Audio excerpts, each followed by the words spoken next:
আবির ভাইয়ের কাছে যদি সত্যি কিছু থাকতো, উনি অ্যাক্সিডেন্ট করার পর কথায় কোথায় হাওয়া হয়ে গেছিল। হাসপাতালে তো আমি সর্বক্ষণ ওনার সাথে ছিলাম, দেখিনি। দেখিনি কেন? মিনহাজ সশব্দে হেসে বলল। হাসপাতালে যে আনছিল এই কথাটা তাকে জিজ্ঞেস করি। মেঘ কপাল কুঁচকে ভাবছে, সেদিন মেঘেরা হাসপাতালে যাওয়ার আগে আবিরকে রুমে পাঠিয়ে দেওয়া হয়েছিল। তাছাড়া তানভীর ভাইও সেখানে ছিল না। তাহলে কি মিনহাজের কথাই সত্যি? মেঘ নিজের মাথায় নিজে গাঁটটা মেরে মনে মনে বিড়বিড় করলো। আমি কি ভাবছি এসব? বন্যা মেঘকে এক পলক দেখে ধমকের স্বরে বলল। চুপ করবি? তোদের আজে বাজে কথা শুনে ইচ্ছে করতেছে ওই লাঠিটা দিয়ে তোর মাথায় মারি। তামিম এবার করুণ স্বরে বলল। হ্যাঁ, একেবারেই মেরে ফেল। কপালের কোনো ফেরি যে তোদের দুটোর সাথে বন্ধুত্ব হয়েছিল একমাত্র আল্লাহই ভালো জানে। একজন 3 দিন বন্দি। মিনহাজ তামিমকে গুঁতা দিতে তামিম চুপ হয়ে গেছে। বন্যা তৎক্ষণাৎ জিজ্ঞেস করলো। এই মিনহাজ, তখন 3 দিন তোরা কোথায় ছিলি? কি হয়েছিল তোদের সাথে? সেই সব বলার কারণ? সাদিয়া ঠাট্টা করে বলল। মারি কেমন খাইছিলি? তামিম আস্তে করে বলল। শুরুটা অশুভ হলেও শেষটা খুবই উৎকৃষ্ট ছিল, মনে রাখার মতো। মিষ্টি হালকা ধমকের স্বরে বলল। আগের কাহিনী বাদ দে, আজকের দিনে আয়। বর্ণা আর তুই সবকিছু বল। বন্যা রাগী কণ্ঠে বলল। আমি নতুন করে কিছু বলতে চাই না। মেঘা আমার বেস্ট ফ্রেন্ড।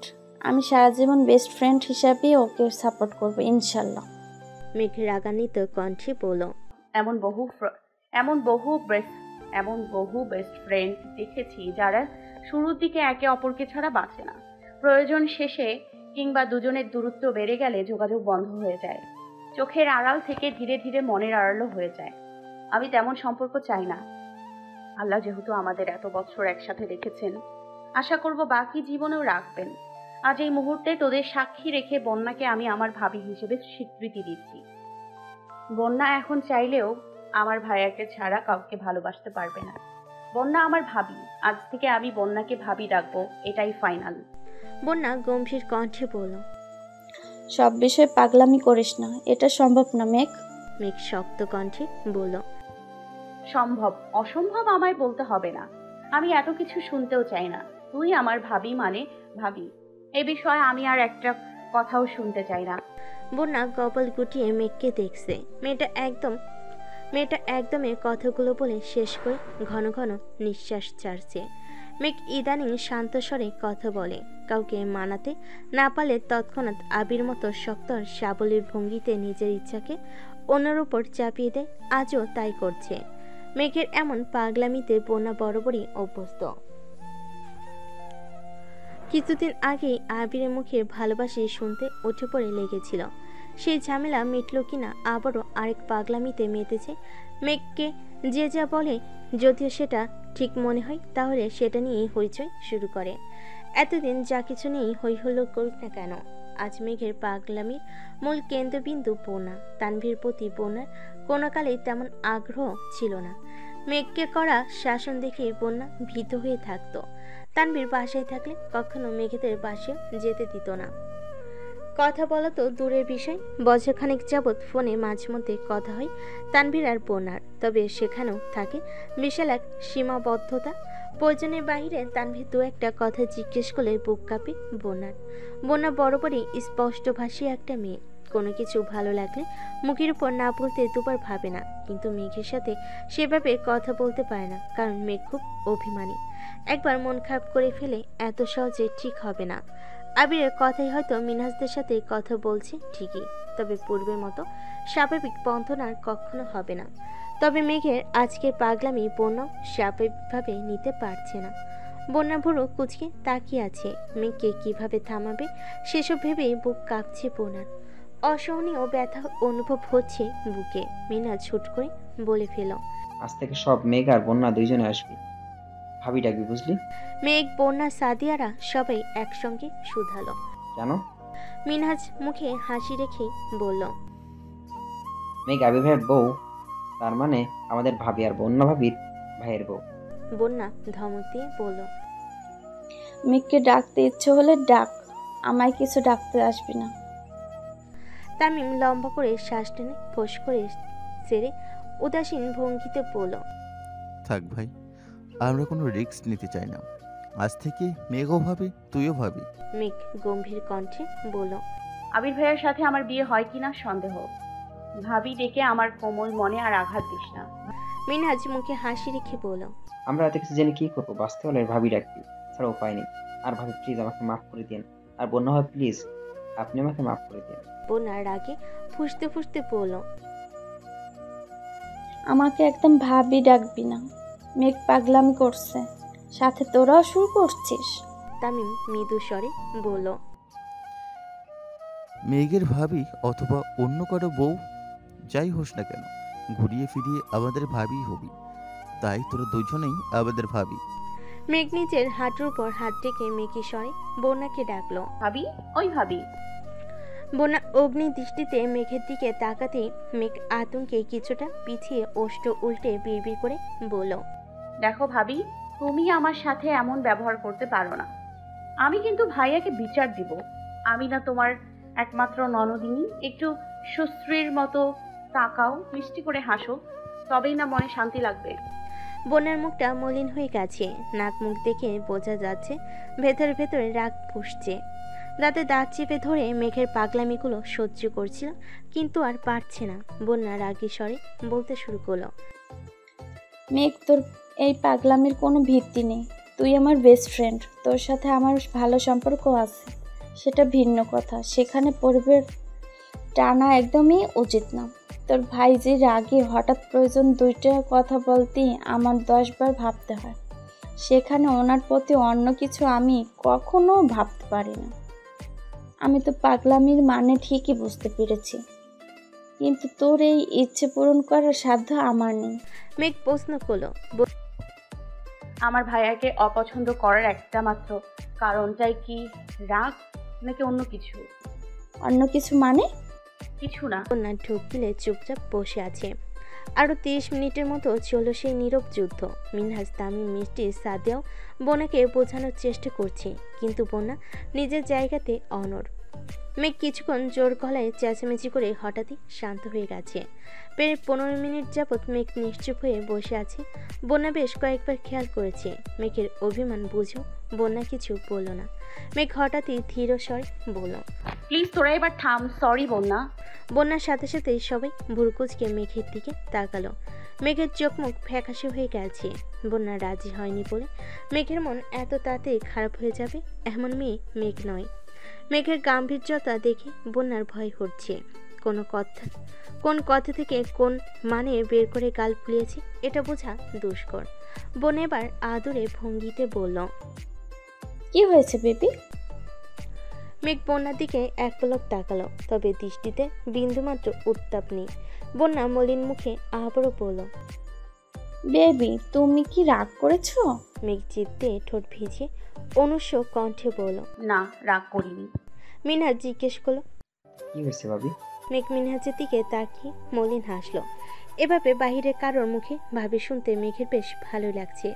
সহসা বন্যার দিকে এক নজর তাকিয়ে মিনমিন স্বরে বলল, মানুষ নিরন্তর সুখের নীড় খোঁজে, কষ্ট আড়াল করে প্রতিনিয়ত স্বভাব সিদ্ধ হাসে। মেঘের বলা কাব্যিক কথায় মানে কেউ বুঝলই না। তামিম ধীর কণ্ঠে জানতে চাইল, কি হয়েছে মেঘ?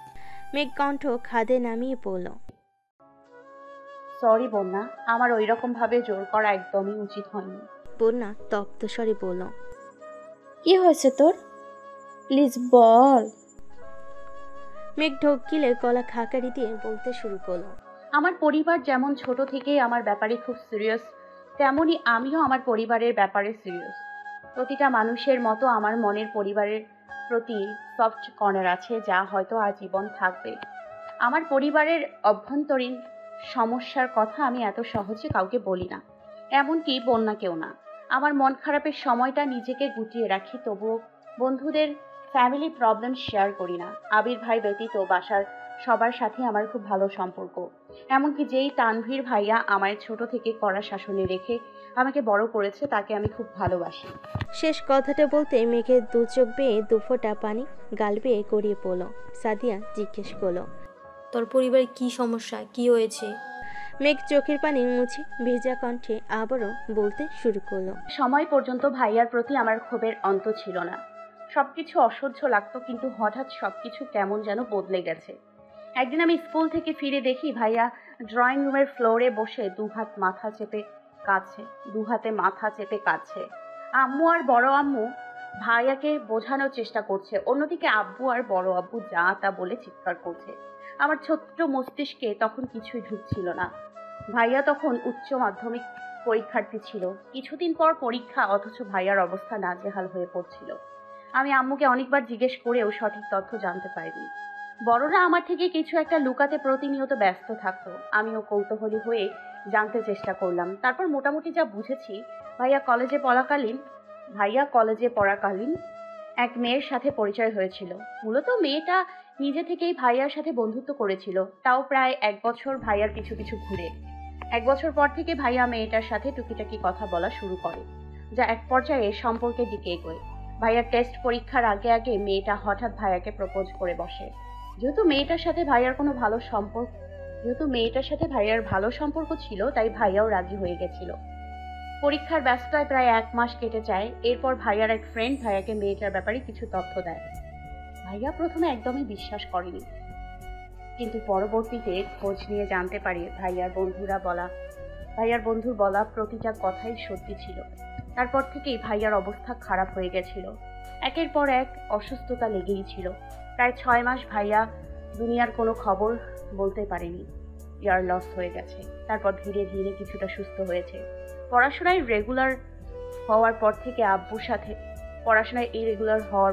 আব্বুর সাথে ভাইয়ার সম্পর্কের বিশাল ফাটল ধরেছে। বড় আব্বু তেমন কথা বলতো না, শরীর সুস্থ হলেও ভাইয়ার মন তখনও অসুস্থই ছিল। তারপর থেকে আবির ভাই আর ভাইয়ার সম্পর্ক গভীর হতে শুরু করলো। ভাইয়া সব আবদারের মাধ্যম হয়ে ওঠে আবির ভাইয়া। ভাইয়ার মনের অবস্থা ঠিক রাখতে আবির ভাই ভাইয়াকে সব বিষয়ে সাপোর্ট করতে শুরু করে। ভাইয়া হুট করে সিদ্ধান্ত নেয় যে সে রাজনীতি করবে। আম্মুদের বলেছে, কিন্তু আম্মুরা কেউ রাজি না। আব্বুরা তো আরও রাজি না। শুনেছিলাম আবির ভাইও রাজি ছিল না, কিন্তু ভাইয়ার খুশির জন্য বাধ্য হয়ে ভাইয়াকে সাপোর্ট করেছে, আর এখন পর্যন্ত প্রতিনিয়ত করেই যাচ্ছে। এসব ঘটনা দেখতে দেখতে তানভীর ভাইয়ার প্রতি আমার চিন্তাধারা বদলাতে শুরু করে, সেই সাথে আবির ভাইয়ার প্রতিও।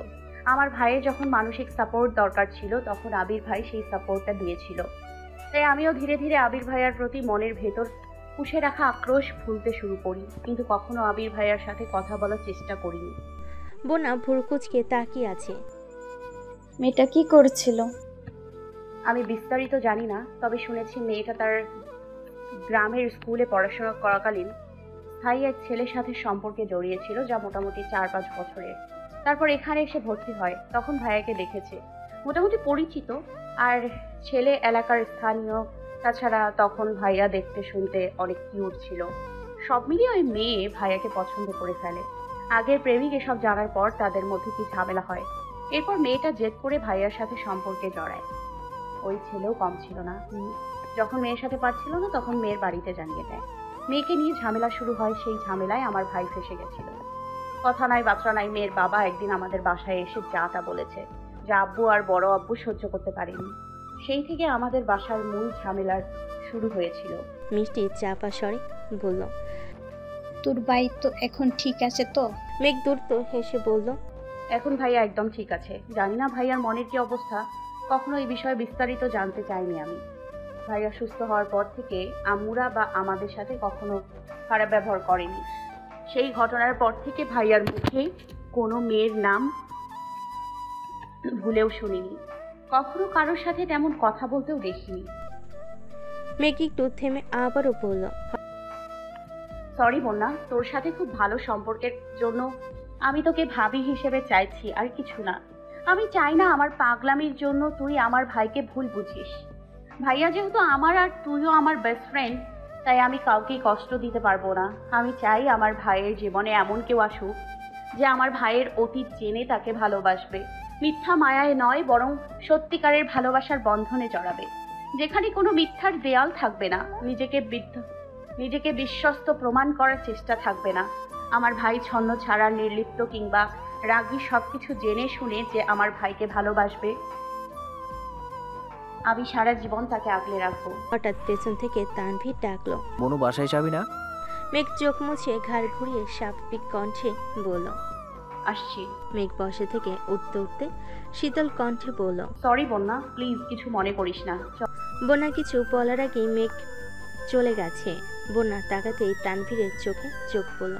তানভীর বন্যাকে উদ্দেশ্য করে বলল, সন্ধ্যা হয়ে যাচ্ছে, বাসায় যাও।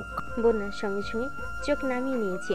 মিনহাজ বলে উঠল, আপনারা বলেছেন, আমি এখন রিক্সা করে নিয়ে যাচ্ছি। তানভীর এক পলক ওদের দেখলো। মেঘ ততক্ষণে তানভীরের কাছাকাছি চলে আসছে। মেঘের চোখ এখনো ছলছল করছে। পশ্চিম আকাশে হেলে পড়া সূর্যের রক্তিম আলোতে মেঘের অশ্রুসিক্ত চোখ চিকচিক করছে। তানভীর তপ্ত স্বরে জিজ্ঞেস করলো, পারছিস কেন?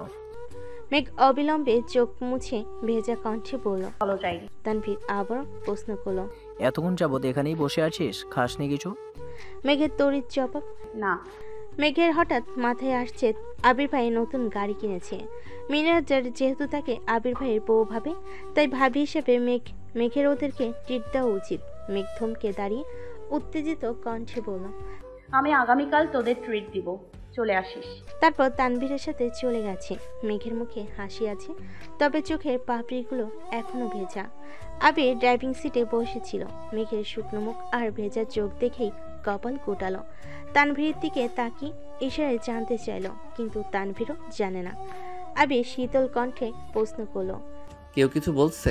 মেঘ ফিক করে হেসে উল্টো প্রশ্ন করলো, আমাকে কেউ কিছু বলার সাহস আছে? আবির আর তানভীর দুজনেই নিঃশব্দে হেসে গাড়ি স্টার্ট দিল। টুকটাক খাওয়া দাওয়া করে বাসায় মানুষদের জন্য খাবার নিয়ে বাসায় ফিরতে ফিরতে সন্ধ্যা হয়ে গেছে। আলী আহমদ খান আর মোজাম্মেল খান নামাজের জন্য কেবলই বাসা থেকে বের হচ্ছিল।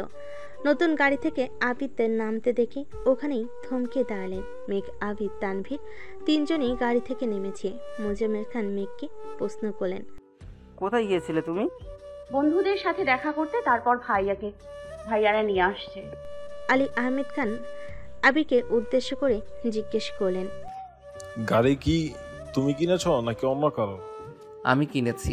মোজাম্মেল খান গম্ভীর কণ্ঠে বললেন, বাড়িতে 3টা গাড়ি থাকা সত্ত্বেও অ্যাকাউন্ট থেকে টাকা তুলে নিজস্ব গাড়ি কেনার কোনো মানেই নেই। আবির মাথা নিচু করে দাঁতের দাঁত চেপে নিজের রাগ সংযত করার চেষ্টা করল।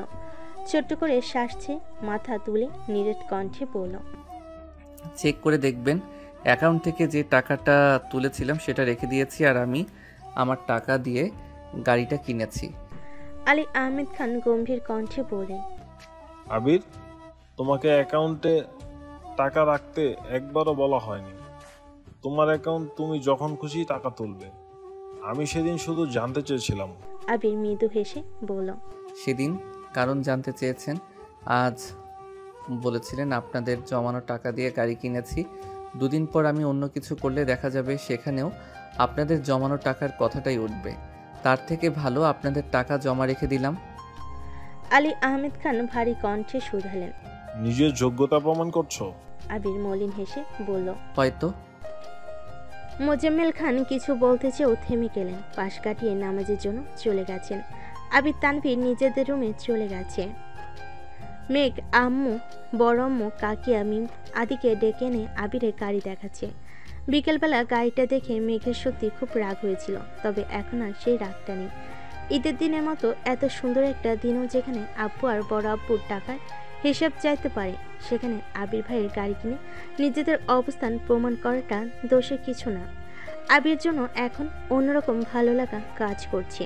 মেঘ রুমে এসে চোখ বন্ধ করল। অমনি আবিরের কণ্ঠস্বর মেঘের কানে বাজতেই আবিরের গায়ের গন্ধ অনুভব করে। আচমকা চোখ মেলল মেঘ। মস্তিষ্কে সর্বক্ষণ এক আবির ভাই তোলপাড় চালাচ্ছে। শয়নের স্বপ্নে শুধু আবির ভাইয়ের সত্তাকে উপলব্ধি করে।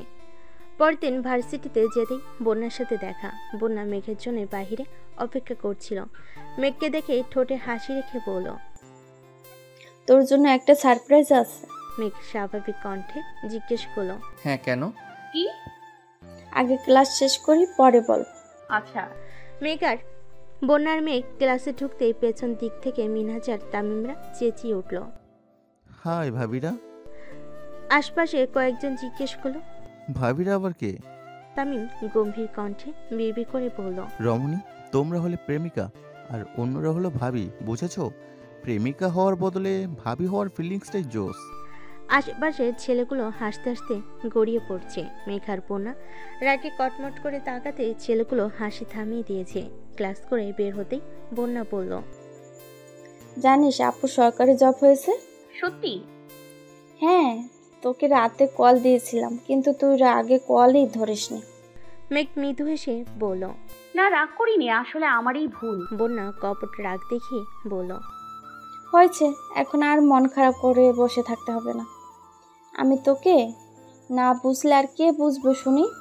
মিনহাজরাও বেরিয়ে আসছে। মিষ্টি হেসে বলল, মেঘ, কাল তুই চলে যাওয়ার পর আমরা সবগুলো মিলে তোর পক্ষ থেকে আরও 30 মিনিট লেকচার দিয়েছি। তুই আর মন খারাপ করিস না। এখন বল, টিট দিবি? বন্যা আর মেঘ দুজনেই একসঙ্গে বলল, আমি? মেঘ বলছে সে দিবে, বন্যা বলছে বন্যা দিবে।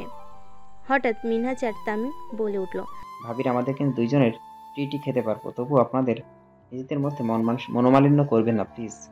মেঘার বন্যা ওদের সবাইকে ট্রিট দিয়েছে, কিন্তু আবির তানভীরকে বলা হয়নি। বন্যা বারবার বলছে ওনারা আমাকে অনেকবার ট্রিট দিয়েছে, আমারও ট্রিট দেওয়া উচিত। মেঘ কিছুই বলছে না, কারণ গতকালের বলা কথাগুলো এখনও ভুলতে পারেনি মেঘ। এ অবস্থায় বন্যা আর তানভীরকে একসাথে দেখলে মেঘের আবারও ভাবি ডাকার স্বাদ জাগবে। বন্যা খানিক থেমে জিজ্ঞেস করলো, মেঘ তোর কি মন খারাপ? মেঘ মলিন হেসে বলল, আমি কই না তো। এমন সময় আবির কল দিয়েছে। মেঘ কল রিসিভ করে খুব ধীরে সুস্থে ফিসফিস করে কথা বলছে। মিষ্টি সবার উদ্দেশ্যে বিড়বিড় করে বলল, মন খারাপ হওয়ার আগেই যদি প্রিয় মানুষের কল আসে তখন মন খারাপ হওয়ার সুযোগই থাকে না। বর্ণার সময় আছে, ভেবে দেখ। আবির ভাই যেমন মেঘের কেয়ার করে, তানবীর ভাইও কিন্তু তেমন কেয়ারিং করবে। যতই হোক দুজনের গায়ের রক্ত তো একই। বন্যা কপাল গুটিয়ে তাকালো, আর কিছু বলল না। মেঘ খাওয়া দাওয়া করে বাসায় চলে আসছে। গতকাল ইকবাল খান বাসায় ছিল না, আজ বিকালে ফিরেছে। আবিরের গাড়ি দেখে উনি রীতিমতো আশ্চর্য হয়েছেন। সেই থেকে আবিরের বাড়ি ফেরার অপেক্ষা করছেন। আবির বাড়ি ফেরার 20 মিনিট পর ইকবাল খান আবিরের রুমে গেলেন। কাকামণিকে দেখে আবির শোয়া থেকে উঠে বসলো। ইকবাল খান ঠান্ডা কণ্ঠে জিজ্ঞেস করলেন, ফ্রি আছিস? ছাদে চল, কথা আছে। কি হয়েছে কাকামণি? চল আগে। আবিরকে নিয়ে সাদে চলে আসছেন। সাদের মাঝ বরাবর বসে ইকবাল খান ধীর কণ্ঠে জানতে চাইলেন, তুই যা করছিস তা কি বুঝে শুনে করছিস? আবির কপাল গুটিয়ে শুধালো, মানে? তোকে গাড়ি কেনার জন্য নিষেধ করেছিলাম আমি, বারবার বলেছি আমার গাড়িটাই তোর। তারপরও তুই গাড়ি কিনলি কেন? আমার কারো কথা শুনতে ভালো লাগে না। তুই যে ধ্বংসলীলায় মেতেছিস এর ফলাফল খুব ভয়ানক হবে। আবির নিশ্চুপ মাথা নিচু করে বসে আছে। ইকবাল খান ধীর কণ্ঠে প্রশ্ন করলেন, তুই কি জেনে বুঝে মেঘকে ভালোবেসেছিস?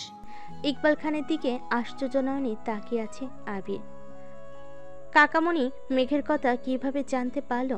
আবির আনমনে বলল, যখন ভালোবেসেছি তখন বাসার সিচুয়েশন জানা বা বোঝার বয়স আমার ছিল না। ইকবাল খান মেকি স্বরে বলেন, এখন তো বুঝতেছিস, ছেড়ে দিতে পারবি? আবির গর্জে উঠে বলল, না, আমি ওকে ছাড়া বাঁচব না। আমি তো দিব্যি বেঁচে আছি, আরো ভালো আছি। আবির নিরেট কণ্ঠে বলল, আমি তোমার মতো শক্ত খোলসে নিজেকে আবদ্ধ করে সারা জীবন কাটাতে পারবো না কাকামণি। বাসার পরিস্থিতি বোঝার পর থেকে এখন পর্যন্ত নিজের অনুভূতিগুলো বন্দি করে রাখতে রাখতে আর পারছি না। তবুও মনের কোণে ক্ষীণ আলো জ্বলছে। মনে হচ্ছে হয়তো সব কিছু ঠিক করতে পারবো। যদি ঠিক না হয় তখন? আবির মৃদু হেসে বলল, যা কিছু হতে পারে। ইকবাল খান শান্ত স্বরে বলেন, তাদের অপ্রকাশিত আবেগগুলো দেখে মাঝে মধ্যে আমারই ভয় হয়। মেয়েটা মুখের দিকে তাকানো যায় না। আমার হাতে ক্ষমতা থাকলে আমি ধুমধাম করে তোদের বিয়ে দিয়ে দিতাম। আবির মুচকি হেসে বলল, কখনো প্রয়োজন হলে পাশে থেকো প্লিজ। ইকবাল খান শক্ত কণ্ঠে বললেন, ইনশাআল্লাহ আমি সবসময় তোর পাশে আছি। আর পাশে আছি বলেই তোকে গাড়ি কিনতে নিষেধ করেছিলাম। টাকা খরচ করতে বারবার নিষেধ করি, কখন কোন পরিস্থিতি সামনে আসে বলা যায় না। সমস্যা নেই, তুমি চিন্তা করো না। আবির আর ইকবাল খান বেশ কিছুক্ষণ ছাদে কথা বলো। আবির হঠাৎ প্রশ্ন করলো, আচ্ছা কাকামণি, আমি মেঘকে পছন্দ করি, এটা তুমি কিভাবে জানো? ইকবাল খান শান্ত স্বরে বললেন, আমি আরও 6 মাস আগেই তোদের খেয়াল করেছি। প্রথম এতটা বুঝতে না পারলেও ধীরে ধীরে বুঝতে পেরেছি। শুন, বাসায় একটু সাবধানে থাকিস। আচ্ছা। আবির নিজের রুমে চলে গেছে। দেখতে দেখতে আরো 15 দিন কেটে গেছে। এরই মধ্যে বোনা একদিন মিম, মেঘ, আদি, তানভীর, আবির সবাইকে ট্রিট দিয়েছে। আজ ভোরবেলা ঘুম থেকে উঠে না খেয়ে তানভীর বেরিয়ে গেছে। আবিরও তাড়াহুড়ো করে নাস্তা করে বেরিয়েছে। আবির আজ আব্বুর অফিসে যায়নি, সেদিন নিজের অফিসে সরাসরি নিজের অফিসে চলে আসছে। দুপুরের দিকে আবির ল্যাপটপে কাজ শেষ করে চেয়ারে হেলান দিয়ে সবে মাত্র চোখ বন্ধ করেছে। এমন সময় কাকিয়ার নাম্বার থেকে কল আসছে। আবির কপাল গুটিয়ে তাকালো। সচরাচর কাকিয়া আবিরকে কল দেয় না বললেই চলে। আবির কল রিসিভ করে ধীর কণ্ঠে বলল, হ্যাঁ কাকিয়া বলো। ভাইয়া আমি মিম। মিমের গলা কাঁপছে, ফিসফিস করে কথা বলছে। আবির ভারী কণ্ঠে জিজ্ঞেস করলো, কি হয়েছে? বাসায় কোনো সমস্যা? মিম কাঁপা কাঁপা কণ্ঠে বলল, আপুকে দেখতে আসা মানুষগুলোকে আগের বার আপনাদের বাসায় আসতে দেননি, এটা চাচুরা বুঝে গিয়েছিল। তাই আপনাদের না জানিয়ে আজকে আরেকটা ফ্যামিলিকে বাসায় আসতে বলেছে। কিছুক্ষণের মধ্যেই তারা চলে আসবে। প্লিজ ভাইয়া আপনি কিছু করুন। মিমের মুখে অকল্পনীয় কথাটা শুনতেই আবিরের সুরে কাঁপুনিতে উঠেছে। অকমরসাত মেরুদণ্ড সোজা হয়ে গেছে, নিঃশ্বাস আটকে আসছে। গলায় শ্বাসনালীতে তুফান, মুহূর্তের মধ্যেই চোখের শিরা উপসে রক্তাবর্ণ ধারণ করেছে। বক্ষ স্পন্দন বেড়ে আকাশ ছোঁয়ার পথে। আবির নিজের সর্বোচ্চ অনুবলে মেঘকে যতই আগলে রাখতে চাইছে, প্রতিনিয়ত ততই বিপাকে পড়ে যাচ্ছে। মেঘের মুখে নিরন্তর হাসি ফুটাতে আবির নিজের সাথে একের পর এক নিগুড় বিগ্রহ করে চলেছে। তারপর কেন কিনারা পাচ্ছে না? কণ্ঠস্বরে তেজ ঢেলে আবির শক্ত কণ্ঠে জিজ্ঞেস করলো, মেঘ কোথায়? আমরা সবাই আপুর রুমে বসে আছে আর আপুকে সাজুগুজু করতে বলছে, কিন্তু আপু চুপচাপ বসে আছে। আবির চোখ বন্ধ করে জোরে শ্বাস টেনে পরপর সর্বশক্তিতে নিঃশ্বাসে নিজেকে নিরবদ্ধ করার চেষ্টা করলো। অতঃপর নিরেট কণ্ঠে বলল, ওকে বলি সাজুগুজু করতে হবে না, আর দেখিস ওই দিনের মতো কান্নাকাটি যেন না করে, আমি দেখছি। মিম আতঙ্কিত কণ্ঠে বলল, আপনি এখন বাসায় আসলে সমস্যা হবে। আবির অদম্য কণ্ঠে বলল, বাসায় আসবো না। শোন, তোর দায়িত্ব হলো যত দ্রুত সম্ভব তুই ছেলের বাবার নামটা জেনে আমায় কোনোভাবে টেক্সট করে জানাবি। মিম শীতল কণ্ঠে বলল, আচ্ছা। আবির কল কেটে দিয়েছে। মিমের সাথে আবির শান্ত স্বরে কথা বলেছে ঠিকই, কিন্তু আবিরের ভেতরটা রাগ আর দুশ্চিন্তায় ফেটে যাচ্ছে। মেঘ বাসায় অল্প সাজুগুজু করলেও আবিরের কলেজে আঘাত লাগে। নিজের দৃষ্টির সামনে একের পর এক দোয়া পড়তে থাকে যাতে মেঘের উপর শয়তানের কুনজর না পড়ে। সেখানে কোথাকার কোন পরিবার মেঘকে দেখতে আসবে, এটা আবির বেঁচে থাকতে কোনোভাবেই সহ্য করতে পারবে না। তানভীরকে কল দিতে দিতে আবির দ্রুত অফিস থেকে বেরিয়ে গেছে। রাকিব, রাসেল কারোর সাথেই দেখা হয়নি। এদিকে মেঘ বিছানায় হেলান দিয়ে বসে। আশেপাশে আম্মু, বড়মো, কাকিয়া সবে মেঘকে বুঝাচ্ছে, রেডি হতে বলছে। মেঘের সেসবে মনোযোগ নেই। আজ মেঘের চোখে এক ফোঁটা পানিও নেই। সেদিন প্রথমবারের মতো কেউ বা কারা দেখতে আসবে কথা শুনে মেঘ নিজেকে শান্ত রাখতে পারেনি। তারপর আবিরের উদাসীনতা মেঘকে আরও বেশি কাঁদিয়েছিল।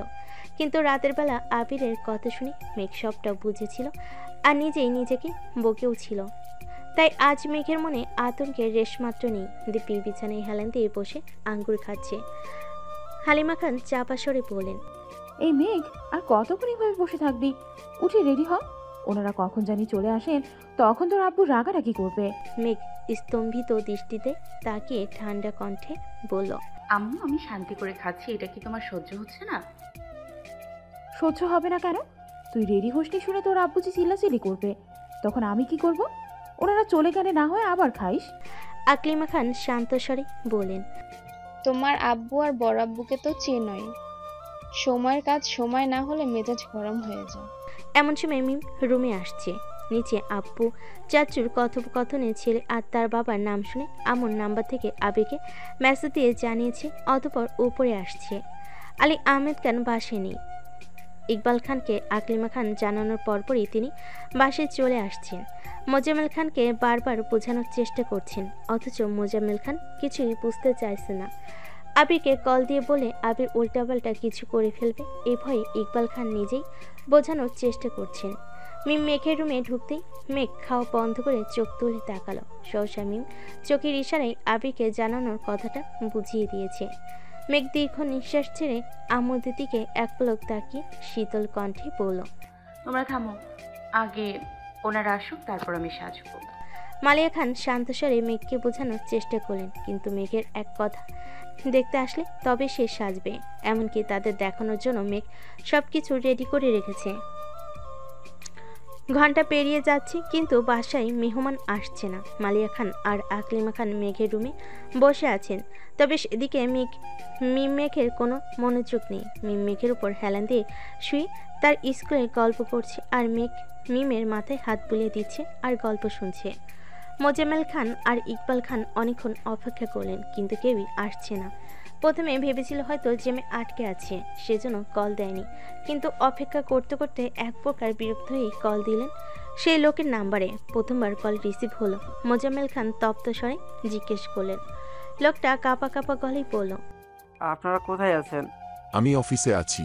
মোজাম্মেল খান বিরক্ত ভরা কণ্ঠে জিজ্ঞেস করলেন, আমাদের বাসায় আসার কথা কি ভুলে গেছেন? লোকটা ঢোক গিলে কিছুক্ষণ থেমে তারপর বলেন, না ভাই ভুলি নাই, কিন্তু একটা সমস্যা হয়ে গেছে। কি সমস্যা? লোকটা আর কিছুক্ষণ চুপ করে রইল। মোজাম্মেল খান এবার হালকা রাগী স্বরে বললেন, কি হলো? আসলে ভাই কিভাবে বলল, আমার ছেলে অন্য এক মেয়েকে পছন্দ করে তাকে ছাড়া অন্য কাউকে বিয়ে করবে না বলছে, তাই শুধু শুধু।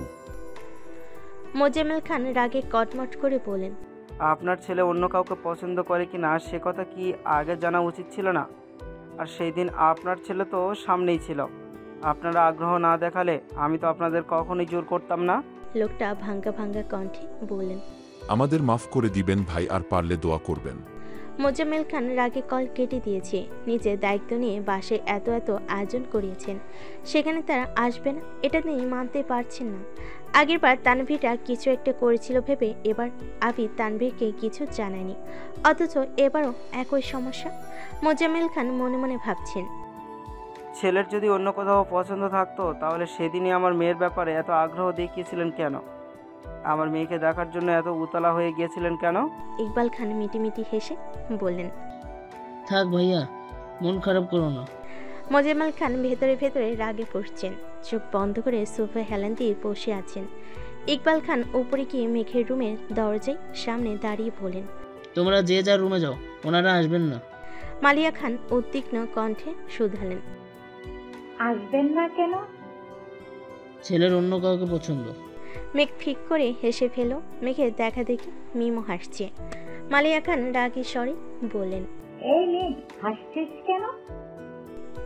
আবারও বলেন, তোর আব্বু কোথায়? কি ছেলে দেখে বলতো?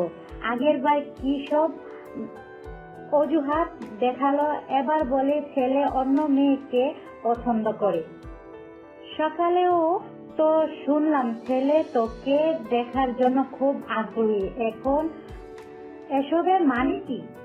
মেঘ বড়মুর দিকে তাকিয়ে মৃদু হেসে মনে মনে আওড়ালো, শাশুড়ি আম্মু, ওই ছেলের আমাকে দেখার আগ্রহ থাকলে কি হবে? তোমার ছেলে তো বিন্দুমাত্র আগ্রহ নেই। তোমার ছেলে সবার সামনে যতই স্বাভাবিক থাকুক না কেন, আড়ালে ঠিকই আমাকে নিয়ে ভাবে। আর আমি শিওর ওই ছেলের গার্লফ্রেন্ড আজই আবিষ্কৃত হয়েছে, আর সেটা তোমার ছেলেই করেছে।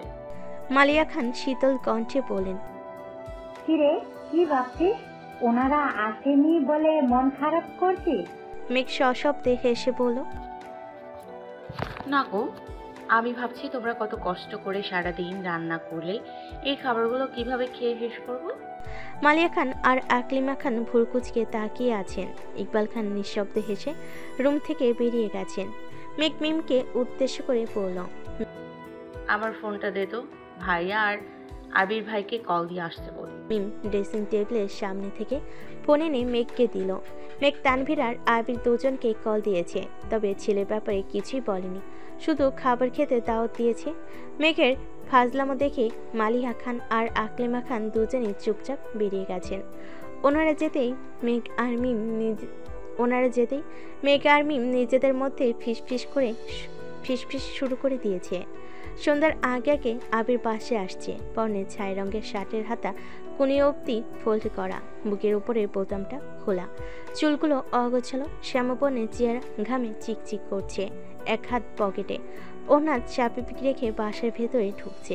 সোফায় মোজাম্মেল খান বসে আছেন, ওনার পাশে আকলিমা খান দাঁড়িয়ে আছেন। মোজাম্মেল খান অতর্কিতে নিজের মনের ভেতরে ক্ষোভ প্রকাশ করছেন, আর হালিমা খান চুপচাপ দাঁড়িয়ে সেসব শুনছেন। মালিয়া খানরা যে যার রুমে, ইকবাল খান একটা কাজে বেরিয়েছেন। আবির ভঙ্গিতেই সেই পর্যন্ত এগিয়ে গেল। এক পলক মামনির দিকে তাকিয়ে কোমল কণ্ঠে বলল, মামনি, এক কাপ কফি করে দিবা প্লিজ। হালিমা খান আবিরকে খানিক দেখে সঙ্গে সঙ্গে বলেন, তুই ফ্রেশ হয়ে নে, আমি কফি বানিয়ে পাঠাচ্ছি। পাঠাতে হবে না, আমি ফ্রেশ হয়ে নিচে আসতেছি। আবির সচরাচর নিজের কফি নিজে করে। সকালে মাঝে মধ্যে মালিয়া খান নয়তো হালিমা খান করে দেন। আজ মূলত মোজাম্মেল খানের জন্যই অসময়ে মামুনির কাছে কফি চাইছে, আবি যাতে মোজাম্মেল খানের চিল্লাচিল্লিটা কমে। আবি দুটা সিঁড়ি উঠতেই মোজাম্মেল খান আর চোখে আবিরকে দেখে গম্ভীর কণ্ঠে জিজ্ঞেস করলেন, কোথায় ছিলে? আবির স্বাভাবিক কণ্ঠে বলল, অফিসে। কেন? তানভীর কোথায়? আবিরের ভাবলেশীন জবাব, আমি কি জানি। মোজাম্মেল খান সূক্ষ্ম নেত্রে আবিরের দিকে তাকিয়ে আছেন। আবির মৃদু হেসে বলল, আমি কি যাব চাচ্চু? যাও। হালিমা খান কফি করতে রান্নাঘরে চলে গেছেন। মোজাম্মেল খান সোফায় বসে চোখ বন্ধ করে আছেন।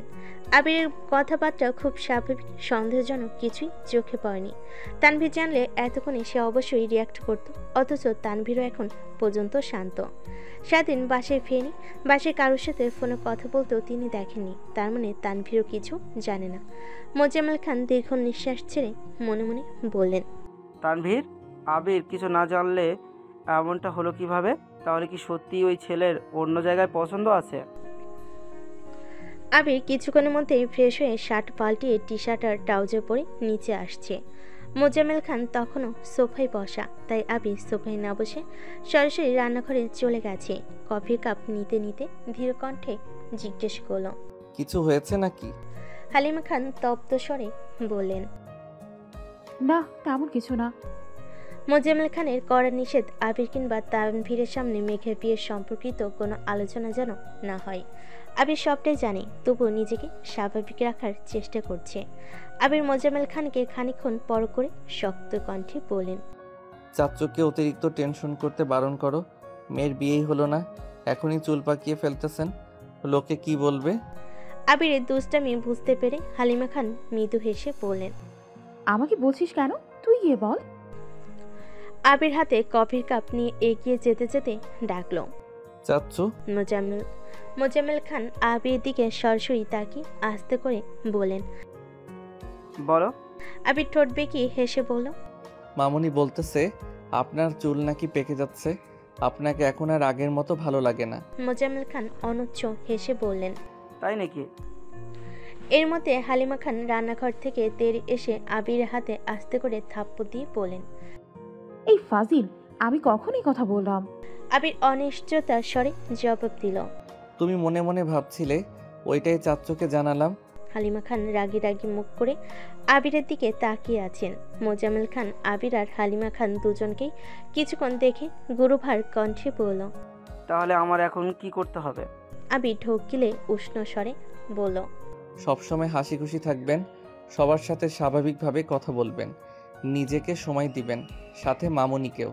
বাকিটা মামুনি বলবে। আমি এখন পালাই।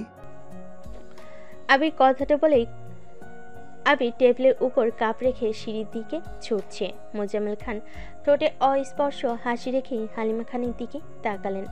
আবিরের অকপটে বলা কথাগুলো হালিমা খানের মনের অন্তরালে লুকানো অব্যক্ত অনুভূতি। হালিমা খান স্বচ্ছ দৃষ্টিতে আবিরের দৌড় দেখছেন। 2-3টা সিঁড়ি ফাঁক দিয়ে দ্রুত উঠছে ছেলেটা। ওর উপরে ওঠার তাড়া দেখে মনে হচ্ছে সবেমাত্র কাউকে আহত কিংবা নিহত করে আসছে। আশপাশের মসজিদে মাগরিবের আজান পড়ছে। মোজাম্মেল খান বসা থেকে উঠে উচ্চস্বরে ডাকলো, আবির, নামাজে যাবে না? আবির নিজের রুমে যেতে যেতে বলল, টুপি নিয়ে আসছি। মোজাম্মেল খান অজু করে আবিরের জন্য অপেক্ষা করছেন।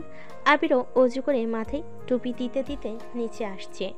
বাসায় আর কেউ নেই, তাই আবির আর মোজাম্মেল খান একসঙ্গে নামাজের জন্য বেরিয়েছেন। মোজাম্মেল খান যেতে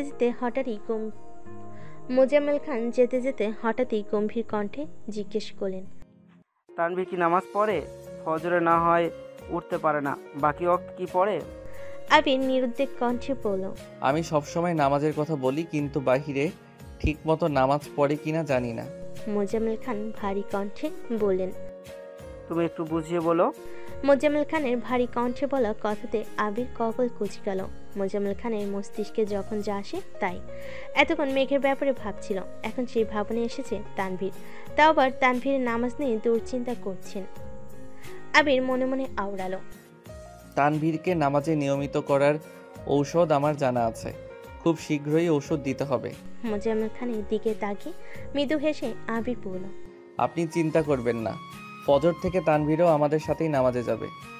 দেখো যদি উঠতে পারো। আবির মুচকি হেসে বলল, প্রয়োজনে সারা রাত না ঘুমিয়ে ফজরের নামাজ পড়ে একেবারে ঘুমাবে।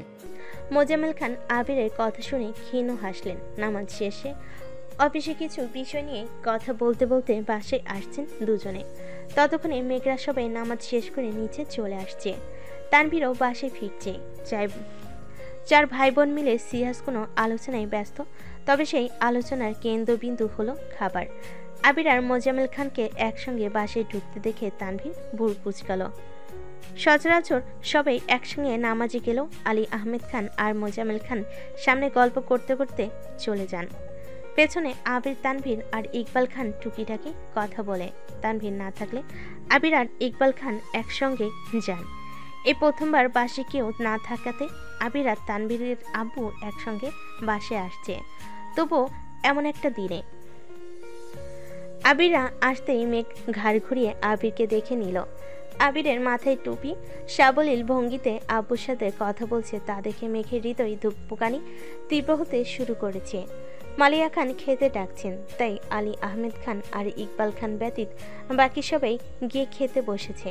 রাকিবের নাম্বার থেকে তানভীর ফোনে বারবার কল আসতেছে। তানভীর ফোনটা রিসিভ করে স্বাভাবিক কণ্ঠে বলল, হ্যাঁ রাকিব ভাইয়া বলো। আবির কোথায় রে? আশেপাশেই খেতে বসেছে। আবির বিকালে কাউকে না বলে হুট করে অফিস থেকে চলে গেছে, তারপর থেকে কল ধরছে না। কি হয়েছে? সব কিছু ঠিক আছে? হ্যাঁ একদম, ভাইয়ার ফোন রুমে, মাত্র নামাজ থেকে এসে খেতে বসেছে। তাহলে অফিস থেকে হুট করে চলে গেছিল কেন? খাওয়া দাওয়া শেষ করি, তারপর তোমার সাথে দেখা করতে বলবো। আচ্ছা ঠিক আছে। সবাই সবার মতো খাচ্ছে, কারোর মুখে প্রয়োজনের বাইরে কোনো কথা নেই। তানভীর একটু পর পর আবিকে ইশারায় এটা সেটা বুঝাচ্ছে, আবারও প্রশ্ন করছে। তবে মোজাম্মেল খান তাকালেন, চুপ হয়ে যায়। খাওয়া দাওয়া শেষ করে আবির আর তানভীর বেরিয়েছে, যদিও আবির যেতে চাচ্ছিল না, কিন্তু তানভীর এক প্রকার জোর করেই নিয়ে গেছে। রাকিব আর রাসেল অফিস থেকে বেরিয়ে প্রতি সপ্তাহে সেই সুপরিচিত আড্ডাখানায় আবিরদের জন্য অপেক্ষা করছে। আবির এসেই চুপচাপ বসে পড়েছে। মালিয়া খান জোর করে একটু বেশি খাইয়েছে, তাই এত নড়াচড়া করতে ভালো লাগছে না। এমনকি আবির বাইকও নিয়ে আসেনি, তানভীরের বাইকে এসেছে। রাকিব আবিরকে দেখে উদ্বিগ্ন কণ্ঠে জিজ্ঞেস করল, কিরে কি হয়েছে তোর? অফিস থেকে কোথায় চলে গেছিলি? আবির ঠান্ডা কণ্ঠে বলল, আজ ওকে আবার দেখতে আসার কথা ছিল। রাকিব চেঁচিয়ে উঠল, কি? তারপর? এর মধ্যে তানভীর বাইক পার্ক করে চলে আসছে। এসে রাকিবের সামনে রাখা একটা চেয়ারের উপর নিজের ডান হাত তুলে ডান হাতের 3 আঙ্গুল ভাঁজ করে বাকি 2 আঙ্গুল রাকিবের কপালের কিছুটা উপরে মাথায় ধরে রাগান্বিত কণ্ঠে চিৎকার করলো। হারামির বাচ্চা, বিয়ে করার সব শখ তোর, তাও আবার আমার শেয়ারোকে। বিয়ে তো বহু দূর, তুই আমার মেঘকে কল্পনাতেও দেখতে পারবি না। তানভীরের গতিবিধি দেখে রাকিব থ হয়ে গেছে। চা বিক্রেতা মামা আটকে উঠেছেন। আশেপাশে কয়েকজন বিস্ময়ের সময় তাকিয়ে আছে। আবির চেয়ারে হেলান দিয়ে বসে মিটিমিটি হাসছে। রাকিব ঢোক গিলে কিছু বলতে যাবে, তার আগে তানভীর বাজখাই কণ্ঠে আবারও বলে উঠল, don't say anything, I don't want to here anything from your mouth. যদি তোর মুখ থেকে একটা শব্দ বের হয় তবে তোর বাপ এখানে এসে শুধু তোর লাশটা পাবে। রাকিব নিষ্পলক দৃষ্টিতে তানভীরের ক্রোধিত চেহারার পানে চেয়ে আছে।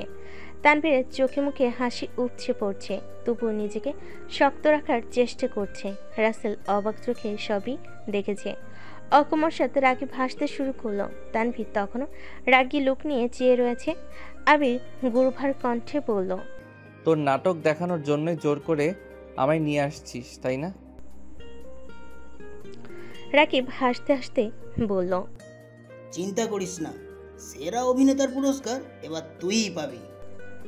ওদের হাসি দেখে তানভীর নিজের হাসি আটকে রাখতে পারল না। হাসতে হাসতে রাকিবের মাথা থেকে হাত সরিয়ে চেয়ার থেকে পা নামিয়ে টিস্যু দিয়ে চেয়ারটা মুছে বসলো। শুকনো গলায় ঢোক গিলে আহত স্বরে বলল, ইস, থামালে কেন আমাকে? রাকিব তখনও হেসে যাচ্ছে, হাসি কিছুটা কমিয়ে বলল, পেছনে তাকিয়ে দেখ, মানুষ যেভাবে তোকে দেখছে মনে হচ্ছে পুলিশ আসতে বেশি দেরি নেই। তানভীর অকস্মাৎ পেছন ফিরে তাকালো। প্রায় 15 থেকে 20 জন লোক দাঁড়ানো, দৃষ্টিতে আতঙ্ক। তানভীর থতমত খেয়ে বলল, এ ভাই, আমি কিছু করি নাই। লোকজন এখনো নিশ্চুপ দাঁড়িয়ে আছে। তানভীর পুর কোচকে উষ্ণ স্বরে বলল, বিশ্বাস করুন, আমি কিছু করিনি। দেখুন, আমার হাতে কিছু নাই। আবির আর রাকিব হাসতে হাসতে ক্লান্ত হয়ে যাচ্ছে। চা বিক্রেতা মামা মৃদু স্বরে বলেন, আর কোনো সমস্যা নাই, ওরা সবাই ভাই ভাই, এমনিতে মজা করছে, আপনারা যান। আস্তে আস্তে মানুষ চলে যাচ্ছে। যেতে যেতে বারবার তানভীরকে দেখছে। কয়েকজন এখনো ঠায় দাঁড়িয়ে আছে। তানভীর তাদেরকে দেখে বিড়বিড় করে বলল, আমাকে দেখে এত ভয় পাচ্ছে, ভাবছি ভাইয়াকে দেখলে তাদের কি হতো।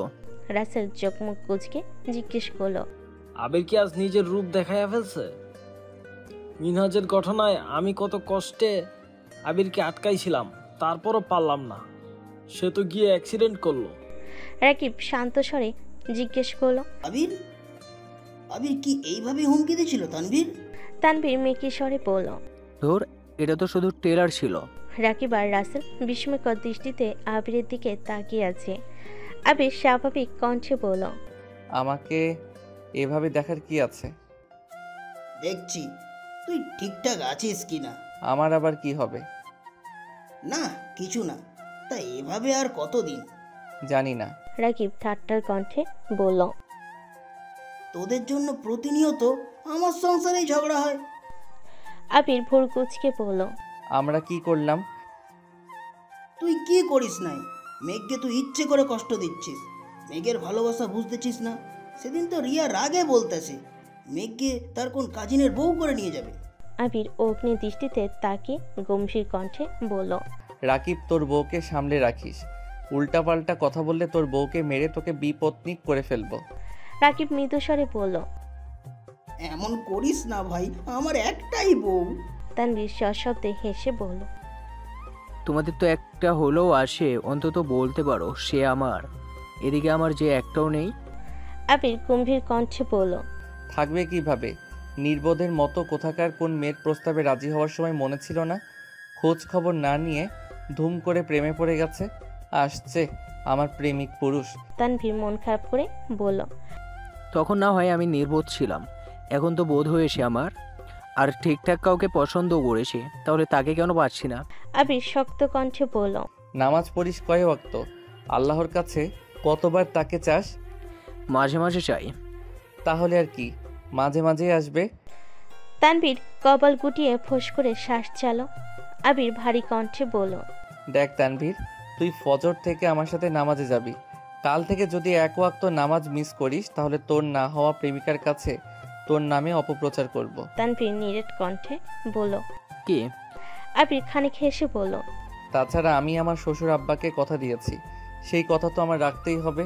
প্রয়োজনে তোকে কানে ধরে নিয়ে যেতেও আমার কোনো সমস্যা নেই। তানভীর ঠাট্টা স্বরে বলল। বাহ, শ্বশুরকে পটানোর ধান্দা নাকি? আবির নিঃশব্দে হাসলো। রাকিব তানভীর দিকে তাকিয়ে বলল, ওই খানের ঝামেলা সমাধান হয়েছে নাকি বেঁধে রেখে আসছিস? ভাইয়া গেলে বাধার প্রয়োজন পড়ে না, সবকিছু একদম সমাধান করেই আসছে। রাসেল বলল, ঝামেলা কি বেশি হয়েছিল? তোমরা তো ভাইয়াকে চিনোই, বনুর ব্যাপারে সামান্যতম বিষয়ে যে পরিমাণ ক্ষিপ্ত হয়, সেখানে বনুর বিষয় উঠে গিয়েছে। কি হতে পারে ভাবো?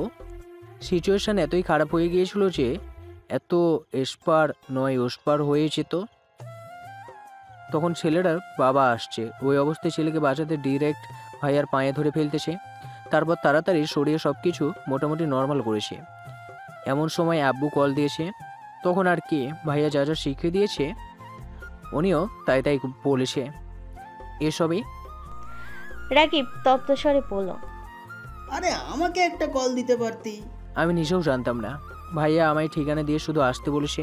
আবির ঠাট্টার কণ্ঠে বলল, সেসব কথা বাদ দে, এখন বল কাজটা শেষ হয়েছে? রাকিব ধীর কণ্ঠে বলল, আমি যতটা সম্ভব চেষ্টা করেছি, তুই রাতে সময় করে একটু দেখে নিস প্লিজ। হ্যাঁ আচ্ছা। ওরা চারজন বেশ কিছুক্ষণ আড্ডা দিয়েছে, তবে আজ বেশিরভাগ আলোচনা হয়েছে রাকিবের বিবাহিত জীবন নিয়ে। ঘণ্টাখানেক পর আবিরা বাসার উদ্দেশ্যে চলে গেছে। আলী আহমেদ খান নিজের কাজ শেষ করে বাসায় ফিরেই মোজাম্মেল খানকে ডেকেছেন। মোজাম্মেল খান আসতেই জিজ্ঞেস করলেন, ওনারা আসছিলেন? না ভাইজান। আসেননি কেন? সঠিক জানি না, তবে বলতেছে ছেলের অন্য মেয়েকে পছন্দ। তাহলে আর কি আপাতত ছেলে দেখা বন্ধ করে কাজে মনোযোগ দে, সামনে ঈদ আসতে চললো। এবারের ঈদে আমি কিছু করতে পারবো না, যা করার সব আবির আর তানভীর করবে। আলী আহমেদ খান চিন্তিত কণ্ঠে শুধালেন, ওরা কি পারবে? পারবে না কেন? বড় হয়েছে, দায়িত্ব নিতে হবে না? আচ্ছা বলে দেখিস, কিন্তু আপাতত ছেলে দেখা বন্ধ রাখ। মোজাম্মেল খান গম্ভীর কণ্ঠে বললেন, ঠিক আছে, রাখলাম বন্ধ, কিন্তু ভালো ছেলে পেলে অবশ্যই বাসায় নিয়ে আসবো। আগে দেখ ভালো ছেলে পাস কিনা। মোজাম্মেল খান রাজভারী কণ্ঠে শুধালেন, তুমি কি আমার সাথে ঠাট্টা করছো ভাইজান? আলী আহমেদ খান মেকি স্বরে বললেন, ঠাট্টা করবো না তো কি করব? এই বলি ছেলে ভালো, পরিবার ভালো, অথচ ছেলে বাসা পর্যন্ত আসেই না। আমি কিভাবে বুঝবো ভালো নাকি খারাপ? মোজাম্মেল খান প্রখর তপ্ত স্বরে বলেন, ঠিক আছে, এরপর আমি গিয়ে ছেলেকে বাসায় নিয়ে আসবো। আলী আহমেদ খান উদাসীন কণ্ঠে বলেন, আচ্ছা আসলে আমাকে খবর দিস। এদিকে মেঘ একটু পরপর বেলকনিতে যাচ্ছে, আবিরের জন্য অপেক্ষা করছে। হঠাৎ বাইকের শব্দ শুনতে বেলকনিতে ছুট। তানভীরের পেছনে আবির বসা। আবিরকে দেখে মেঘের মুখে হাসি ফুটলো। আবির রুমে গিয়ে ফ্রেশ হয়ে বিছানায় ল্যাপটপ নিয়ে বসেছে। প্রায় 15-20 মিনিট পর মেঘ আসছে। ভেতর না ঢুকেই দরজায় হেলান দিয়ে দাঁড়িয়ে আবিরকে দেখছে। আবির পূর্ণ মনোযোগ দিয়ে কাজ করছে। হঠাৎ নিজের ফোন নিতে হাত বাড়াতেই মেঘকে নজরে পড়ল। মেঘের চোখে মুখে প্রশান্তির হাসি, আবেশিত দৃষ্টিতে আবিরকে দেখছে। আবির মেঘকে আপাদমস্তক দেখে উষ্ণ স্বরে বলল, কি ব্যাপার ম্যাম, বাহিরে দাঁড়িয়ে আছেন কেন? রুমে আসার জন্য কি আপনাকে আলাদাভাবে আমন্ত্রণ জানাতে হবে? মেঘ মুচকি হাসলো। উত্তর না দিয়ে পাল্টা প্রশ্ন করলো, আজকের ছেলেটা কেমন ছিল? আবির নিঃশব্দে হেসে বলল, আপনি কেমন আশা করেছিলেন? রাজপুত্রের মতো। আবিরের আঁখি যুগল খানিক প্রশস্ত হলো। সহসা ঠোঁটের কোণে হাসি ফুটে উঠল। অতঃপর আবির স্বাভাবিক কণ্ঠে বলল, রুমে আসুন ম্যাম। না, আপনি কাজ করুন। আবির ল্যাপটপের দিকে এক পলক তাকিয়ে চাপা স্বরে বলল, রাত অনেক হয়েছে, ঘুমাতে যান। মেঘ শান্ত স্বরে বলল, ঘুম আসতেছে না। আবির অকমর্ষৎ ভুরকুচকে সন্দেহের দৃষ্টিতে তাকিয়ে থেকে প্রশ্ন করলো, কেন? আবির অভিপ্রায় বুঝতে পেরে ঠোঁটে হাসি রেখে মেঘ অত্যন্ত গুরুতর কণ্ঠে জবাব দিল, হবু জামাইটাকে খুব মিস করছি। আবির সঙ্গে সঙ্গে ল্যাপটপ বিছানায় ফেলে দাঁড়িয়ে হুঙ্কার দিয়ে উঠল, কি? মেঘ সশব্দে হেসে এক দৌড় নিজের রুমে চলে গেছে। আবির এগিয়ে গিয়ে রুমের দরজায় কিছুক্ষণ দাঁড়িয়ে রইল। মেঘের করা ছোট ছোট দুষ্টামিগুলো আবিরের বরাবরই খুব প্রিয়। আবির রুমে এসে আবারও কাজে মনোযোগ দিল। ঘন্টাখানেক পর মেঘের নাম্বার থেকে একটা মেসেজ আসলো। Miss you. অনেকটা নিচে লেখা হবু জামাই। আবির মেসেজটা দেখে আবারও হাসলো। ঘড়িতে তখন 12টার উপরে বাজে। আবির রিপ্লাই দিল, ঘুম না আসলে ছাদে চলুন, তানাদের সাথে আড্ডা দিয়ে আসি। 2 মিনিট বাদেই মেঘ মেসেজ দিল, আমি ছাদে আছি। আবির এক লাফে বিছানা থেকে নেমে দ্রুত দৌড়ে ছাদে গেল। তানাদের প্রতি মেঘের এক আকাশ সমান ভয়ে, যার জন্য সন্ধ্যার পরে আবির রুমটাও পার হয় না। আবিরের উপর রাগ করে একদিন রাতে ছাদে সে বৃষ্টিতে ভিজেছিল, আর আজ দ্বিতীয় দিন। আবির ছাদে আসতেই মেঘ দীর্ঘশ্বাস ছেড়ে গম্ভীর কণ্ঠে বলল, আমি কি আপনাকে বিরক্ত করেছি? মেঘের মাথা থেকে পড়ে যাওয়া ওনাটা আবির দুহাতে আবারও মাথায় তুলে দিল। লোকে বলে রাত বিরাতে ছাদে তেনারা ঘোরাফেরা করে। তেনাদের নজর যেন মেঘের উপর না পড়ে সেই ভয়ে আবির মেঘের কপাল পর্যন্ত ওনা দিয়ে টেনে দিয়েছে। চিরচেনা গায়ের গন্ধ নাসারন্ধে প্রবেশ করা মাত্রই মেঘের অন্তঃস্থলে শিহরণ জাগে। মৃদু আলোতে মেঘের দিকে তাকে আবির মোলায়েম কণ্ঠে বলল, মাঝে মাঝে বিরক্ত কি জিনিস বুঝতেই পারি না। মেঘ নিজেকে সামলে উত্তেজিত কণ্ঠে জিজ্ঞেস করল, ওই ছেলেটার সাথে দেখা করেছিলেন আপনি? আবির কপট রাগ দেখিয়ে বলল, ওই ছেলের ব্যাপারে কথা বলার জন্য আমার কাছে কোনো সময় নেই, চলে যাচ্ছি আমি। আবির ঘুরতেই মেঘ আবিরের হাত চেপে ধরল। আবির আর চোখে তাকাতে মেঘ সঙ্গে সঙ্গে হাত ছেড়ে ধীর কণ্ঠে বলল, আপনি বলেছিলেন তানাদের সাথে গল্প করবেন। আবির মনে মনে আওড়ালো, আমার যে আপনার সাথে কথা বলতে ইচ্ছে করছিল, তানারা তো বাহানা মাত্র। মেঘ আর আবির মুখোমুখি দুটা সিঙ্গেল সোফায় বসা, কার মুখে কোনো কথা নেই। মেঘ নীরব বসে নিজের হৃদয়ের প্রবল ধুকপুকানি সহ্য করছে। ক্ষণে ক্ষণে আবিরের দিকে তাকাচ্ছে, আর আবিরের নিখুঁত দৃষ্টি দেখে স্থির থাকতে পারছে না। কথা বলতে গিয়ে বারবার কথা গিলছে। ধীরে ধীরে শরীর ঘামতে শুরু করেছে। শ্বাসরুদ্ধকর পরিস্থিতি সামলে মেঘ আচমকা ডাকলো, আবির ভাই। সুপরিচিত কণ্ঠস্বরে চিরচেনা জবাব। হুম। আবিরের মোহমায়ে জড়ান মেঘ বিমোহিত নয়নে আবিরকে ঢোক গিলে উষ্ণ স্বরে জানতে চাইল, আব্বু এমন করছেন কেন? মেঘের আকুল কণ্ঠে বলা কথাটাই আবির নড়িচড়ে বসলো। ধীর কণ্ঠে বলল, জানি না। আপনি এভাবে আর কতদিন আমাকে বাঁচাবেন? জানি না। মেঘ একটু রাগের স্বরে বলল, আপনি কি কিছুই জানেন না? আবির মেঘের দিকে তাকিয়ে মলিন হেসে বলল, তোর কাছে একটা জিনিস চাইবো, দিবি? অমনি মেঘের হৃদস্পন্দন বাড়তে শুরু করেছে। আবিরের আকুল আবেদনে মেঘের ভেতর তোলপাড় শুরু হয়ে গেছে। মেঘ তপ্ত স্বরে বলল, কি চান? সাহস। আবিরের কথা শুনে মেঘ আনমনে হেসে ফেল। লজ্জায় চিবুক খানিক নামিয়ে বলল, আপনি আমার কাছে সাহস চাচ্ছেন? আবির ঢোক গিলে শান্ত স্বরে বলল, হ্যাঁ চাইছি। কেন? নিজের করা ভুলগুলো প্রতিনিয়ত তাড়া করে আমায়। জানি না কখন কি হবে। যদি পারিস একটু সাহায্য করিস। কিসের ভুল? কি করেছেন আপনি? কিসের সাহায্য চাইছেন? আবিরের শানিত চাহনি মেঘের হৃদয়ে তোলপাড় আরো বাড়িয়ে দিচ্ছে। আবিরের কথা মানে বুঝতে পারছে না, বুকটা ধর ধরস করে কাঁপছে। মেঘ প্রখর নেত্রে দীর্ঘ সময় আবিরকে নিরীক্ষণ করলো, একবারের জন্য পল্লব ফেলল না। আবির দু হাতে নিজের মুখ ঢেকে বসে আছে, ভেতর ভেতরে কাছে। এটাও বুঝতে পেরে মেঘ তড়িৎ বেগে আবিরের কাছে এগিয়ে গেল। আবিরের মাথায় হাত রেখে উদ্বিগ্ন কণ্ঠে শুধালো, আবির ভাই কি হয়েছে আপনার? মেঘের স্পর্শ পেয়ে আবিরের ভেতরে কান্না কিছুটা প্রকাশিত হলো। আবিরের কান্না দেখে মেঘের রাকিবের গায়ে হলুদের রাতের কথা মনে পড়ে গেছে। মেঘ আর্তনাদ করে উঠল, আপনি কাঁদছেন কেন? কি হয়েছে বলুন আমায়, প্লিজ প্লিজ বলুন। আবির হঠাৎই মেঘের হাতটা শক্ত করে ধরল। আশঙ্কিক ঘটনায় মেঘের শরীর ঝাঁকুনি দিয়ে উঠেছে। কন্দরনত অবস্থায় আবির কাঁপা কাঁপা কণ্ঠে বলল, আই এম সরি মেঘ, আই এম রিয়েলি সরি।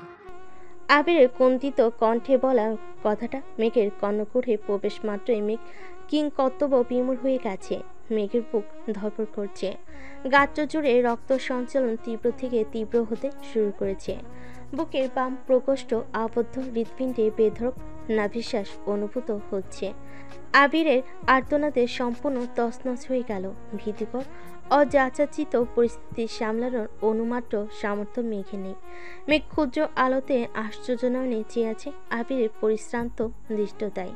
আবিরের হাতে থাকা মেঘের হাতটা থরথর করে কাঁপছে। ক্ষণিকের ব্যবধানে মেঘের অক্ষিপট ভিজে এসেছে। আবির ভাই সরি বলছেন, কিন্তু কেন?